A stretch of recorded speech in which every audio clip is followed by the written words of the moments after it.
Bonjour Thomas, bonjour à tous, bonjour Nadine Morano qui vient de me dire qu'on dit députée européenne et non pas député européen, donc vous êtes députée européenne Les Républicains. Nicolas Sarkozy est candidat à la primaire de la droite et du centre sur des thèmes et des valeurs proches des vôtres. À quoi sert désormais votre candidature, Nadine Morano ?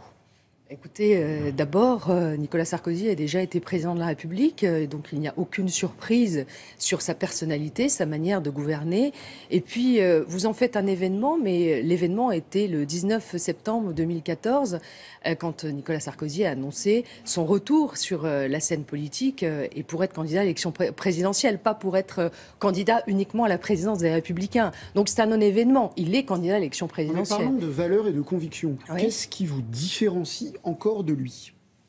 Eh bien, d'abord, je me réjouis de le voir soutenir des propositions que j'ai faites, notamment sur la suspension des droits civiques et sociaux pour toutes celles qui portent le voile intégral en matière de récidive, parce qu'on ne peut pas, en France, ne pas respecter nos lois et vouloir toucher malgré tout les allocations familiales, l'APL, toutes les aides sociales. C'est insupportable. Donc, j'ai proposé cette suspension des droits sociaux et des droits civiques et, en plus, contrairement à ce qu'il indique lui, l'expulsion de toutes celles qui ne sont pas de nationalité française. Donc je vais beaucoup plus loin que lui.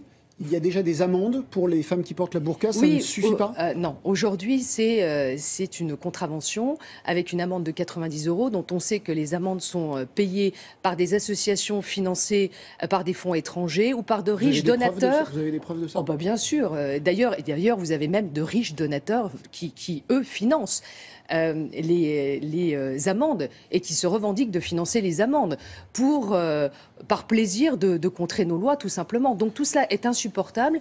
Il faut que la personne redevable puisse non seulement payer ses amendes, mais puisse être contrainte à ne pas recommencer. Donc en matière de récidive, je propose à ce que ça passe en délit et avec suspension des droits civiques et sociaux. Comme ça, c'est pas un tiers qui pourra payer une amende de la personne. Sur le fond, vous ne m'avez pas répondu. Qu'est-ce qui vous différencie encore de Nicolas Sarkozy ? Aujourd'hui, monsieur Bornstein, vous l'accusez de piquer vos idées. Non, je me réjouis qu'il s'inspire des miennes. Voilà. Donc vous êtes d'accord sur tout ? Mais vous savez, monsieur Bornstein, nous avons choisi de faire une primaire dans ma famille politique. C'est pas un dispositif qui m'a emballé, puisque moi je suis gaulliste, j'ai plutôt cette culture du chef et de la personnalité qui s'impose à tous. Aujourd'hui, nous n'en avons pas, donc nous avons ce dispositif de la primaire. Que doit-elle apporter, cette primaire ? Elle doit apporter un débat avec différentes personnalités. Si ça doit tourner uniquement entre Alain Juppé et Nicolas Sarkozy, un match que semblent vouloir faire les médias à l'avance, c'est pas la peine de faire une primaire. C'est un match avec des différences de fond.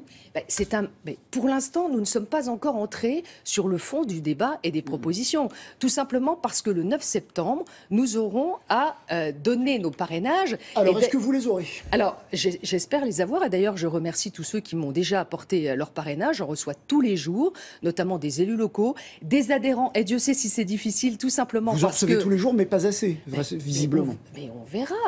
Pas assez encore maintenant. Je le dis à tous ceux qui nous écoutent. Pour l'instant, vous ne les avez pas. Allez-y, envoyez-nous vos parrainages. Envoyez-moi vos parrainages. Je le dis parce que j'ai une équipe de bénévoles et de militants que je remercie, qui travaillent à ma permanence régulièrement, qui les enregistrent, qui font du phoning avec des morceaux de fichiers qu'on arrive à récupérer par des élus qui nous aident. Mais c'est vraiment très compliqué parce que cette primaire, contrairement à ce qu'on indique, elle n'est pas une primaire ouverte de la droite et du centre.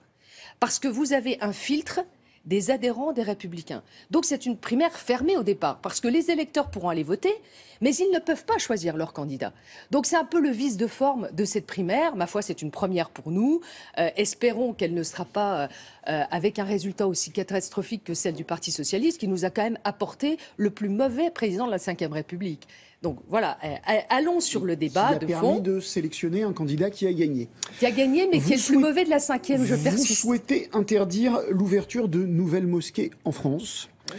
Le meilleur moyen d'aider un islam républicain que vous souhaitez n'est-il pas justement de permettre aux 3, 4, 5 millions de musulmans français de prier dans des lieux de culte décents ? Mais écoutez, monsieur Bornstein, la France est attaquée. Nous avons eu 250 morts environ. Par les musulmans ? 250 morts. Des centaines de blessés, des milliers de familles brisées au nom de l'islam. La réalité, c'est qu'aujourd'hui a pris le pas et le pouvoir sur ce dispositif du culte musulman les frères musulmans aujourd'hui. Mais comme dans beaucoup de pays, comme en Tunisie... Mais vous n'avez pas dit souhaiter l'interdiction de mosquées salafistes. Vous dites, je souhaite qu'on ne construise pas de nouvelles mosquées tout court. Parce que tout simplement... Les musulmans républicains ont le droit de prier. Tout simplement, c'est que l'islam pose un problème en France. Donc, l'islam ou l'islamisme? Non, l'islam pose un problème en France.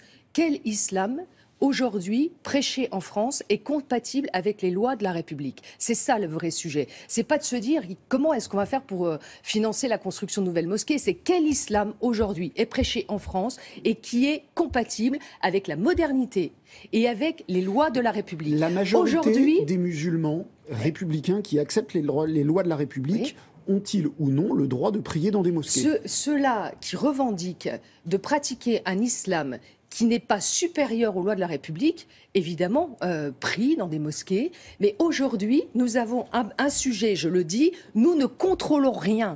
La preuve, c'est que vous me parlez des mosquées salafistes, il y en a eu 150 de répertoriés sur l'ensemble du territoire. Et selon le ministre de l'Intérieur, 10 seulement ont été fermés. Donc nous ne contrôlons rien aujourd'hui. Ça se passe dans nos quartiers, ça se passe dans les réseaux sociaux, ça se passe avec cette espèce de sommet de l'iceberg, avec le port de vêtements qui sont contraires à nos us et coutumes, à nos valeurs entre l'égalité et les femmes. Je pense au burkini, je pense au hijab, je pense au voile intégral. Tout cela, ce sont...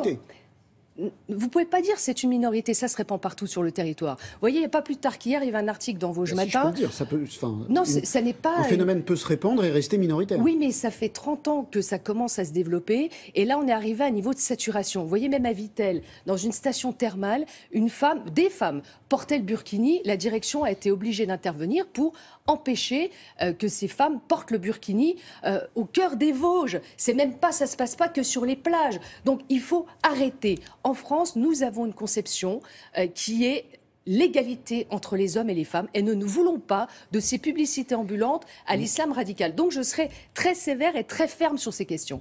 Merci Nadine Morano d'avoir été notre invitée. Nous serons donc le 11 septembre, si vous êtes le 9 septembre, si vous êtes finalement candidate à cette primaire de la droite et du centre. Merci à tous. Merci Thomas, bonne journée. Merci.